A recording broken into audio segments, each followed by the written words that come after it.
Gabaa gurraacha yookiin immoo hawaalaa akkasumallee black marketii jechuudha. Akkanumallee karaa baankiitiin biyyoota ani har'a isiniif qabadhee dhufe jechuun kanneen akka Gibxii paawundii, Swiss kroon, Saudii Arabiyaa riyaal, Dubaay dirham, Yemen riyaal, Turkii riilee, Chaayinaa heewaan, Swiss firankii, Joordaan diinaar, Bahreen diinaar, Kuweet diinaar, Kaatar riyaal, Oman riyaal, Awustiraaliyaan doolaar, Kanaadaa doolaar, paawundii, yuuroo, Ameerikaa doolaar.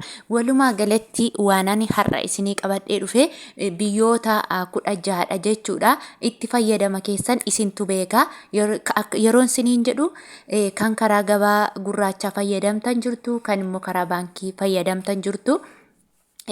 Kallattii kamiinuu yoo ta'e qarshii keessan gara biyyaa erguu waan hafu miti jechuudha. Namoonni kallattii adda addaan biyya ergaa maatiidhaaf kaawwachuudhaaf waa hedduu karaa hedduutiin jechuudha. Garuu kallattii lamaanuun immoo beekuun keessan dirqama ta'uu qaba isiniin jechuun barbaada. Kaan gooyigiliirraa ilaallachuu dandeessu, kaan immoo kan ilaaluu hin dandeenye immoo beekuudhaaf isin dhiba jechuudha. Kanaaf immoo guyya guyyaan chaanaala kiyya hordofaanan isinitti hima jechuudha. Egaa akkasumallee obboloonni baay'ee yeroo hedduu na jajjabeessitan asumaan naaf galatoomaan naaf jiraadha isiniin jedha. Yooyyaa harka fuunee jaallatamtootaa fi kabajamtoota akkasumas maamiloota abeeloof nagaanii fi araarri jaalalli waaqayyoo lafaaf bakka jirtan golaaf mandara jirtan isiniif haa baay'atu isiniin jedha. Obboloota amantaa biraa taatanis lafa jirtanitti nagaan isiniif haa ta'u isiniin jechuun barbaada.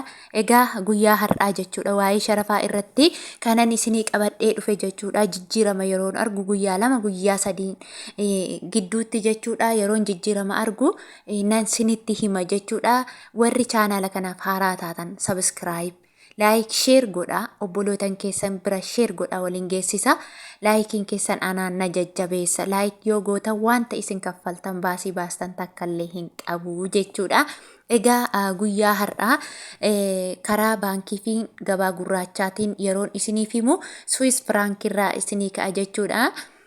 Swiss firankiin tokko karaa baankiitiin 61.8 oolee jira. Karaa gabaa gurraachaa 129.84 oolee jira.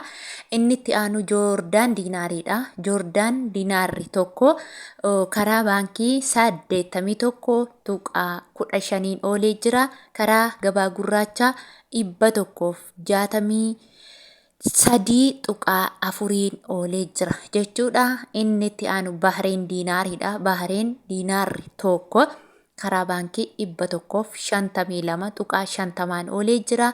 Karaa gabaa gurraachaa 304.84 oolee jira jechuudha. Inni itti aanu Kuweet diinaariidha. Kuweet diinaarri tokko karaa baankii 177.95 oolee jira. Karaa gabaa gurraachaa 380.4 oolee jira jechuudha. Inni itti aanu Kaatar riyaalidha. Kaatar riyaalli tokko karaa baankii 15.77 oolee jira. Karaa gabaa gurraachaa 31.2 yookiin 0 oolee jira jechuudha. Inni itti aanu Oman riyaalidha. Oman riyaalli tokko karaa baankii 149.32 oolee jira. Karaa gabaa gurraachaa 301.4 oolee jira jechuudha. Inni itti aanu Awustiraaliyaan doolaariidha.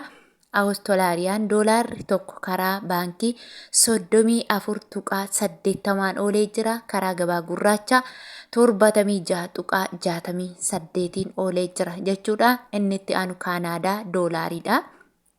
Kanaadaa doolaariin tokko karaa baankii 37.79 oolee jira. Karaa gabaa gurraachaa 84.37 oolee jira.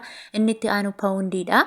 Paawundiin tokko karaa baankii 69.60 oolee jira. Karaa gabaa gurraachaa 148.14 oolee jira jechuudha. Inni itti aanu yuuroodha. Yuuroon tokko karaa baankii tuqaa 5 oolee jira. Karaa gabaa gurraacha 125 tuqaa 48 oolee jira. Inni itti aanu Ameerikaan doolaariidha. Ameerikaan doolaarri tokko karaa baankii 57 tuqaa 30 oolee jira. Karaa gabaa gurraacha 115 tuqaa 76 oolee jira jechuudha. Asumaan warri Beehiruut jirtan doolaaraadha jechuudha. Akka Beehiruut doolaaratti lakkaawwattu isiniin jedha. Inni itti aanu Chaayinaa Hewaaniidha. Chaayinaa Hewaaniin tokko karaa baankii 7 tuqaa 19 oolee jira. Karaa gabaa gurraachaa 15 tuqaa 20 oolee jira jechuudha. Inni itti aanu Turkii Riileedha. Turkii Riileen tokko karaa baankii 1 tuqaa 80 oolee jira. Karaa gabaa gurraachaa 3 tuqaa 40 oolee jira jechuudha. Inni itti aanu Yemen Riyaaliidha. Yemen Riyaaliin tokko karaa baankii 0 tuqaa 24 oolee jira. Karaa gabaa gurraachaa 0 tuqaa 40 oolee jira jechuudha. Inni itti aanu Dubaay Diraamiidha jechuudha. Dubaay Diraamiin karaa baankii 14 tuqaa 13 oolee jira. Karaa gabaa gurraachaa 31 tuqaa 0 oolee jira jechuudha. Inni itti aanu Saudi Arabiyaa Riyaaliidha. Egaa Saudi Arabiyaa Riyaalii irratti yeroo hundumaa ibsa guddaa yookiin bal'aan isiniif ibsa jechuudha. Namoota hin beeknitu baay'ate waan ta'eef jechuudha. Namoota jalaan haaraa dhufanitu isaanii galuu dide waan ta'eef warri beektan ni beektu. Warri hin beekneef immoo warri haaraa dhuftaniif immoo namoonni yeroo hundumaa waan jalaa dhufaniif haaraa waan ta'aniif isaanii galuu dhiisuu danda'a jechuudha. Akkoota biyyoota warra kaanii tokkoonsaa haga kana ta'a hin jedhan jechuudha. Saudi Arabiyaarra daldaltoonni fakkeenyaaf jechuudha. Birrii haga kanan erga yoo ta'e haga birrii keetii baay'ina birrii keetiin sii ergina siin jedhu jechuudha. Abbaa 10, abbaa 10, abbaa 50 akkasi sadarkaadhaan sii ergu jechuudha. Egaa Saudi Arabiyaa Riyaalli tokko karaa baankii 14 tuqaa 20 oolee jira. 14 tuqaa duwwaatiin oolee jira jechuudha. 14 duwwaatiin yaani 14 mataa isheetiin jechuudha karaa baankiitiin. Karaa gabaa gurraachaatiin immoo namoonni birriin keessan baay'ee ta'eyyuu 35tti galee jira jechuudha. Namni birriin keessan baay'ee 35 ta'e garmalee rakasee jira jechuudha. Yeroon isiniin jedhu namoonni birriin keessan 3,000 hanga 3,000 gadi ta'e hanga birrii 35 jijjiiramaa jira. Namoonni birriin keessan immoo hanga 6,000 hanga 10,000tti ol siqe immoo 34 jijjiiramaa jira jechuudha.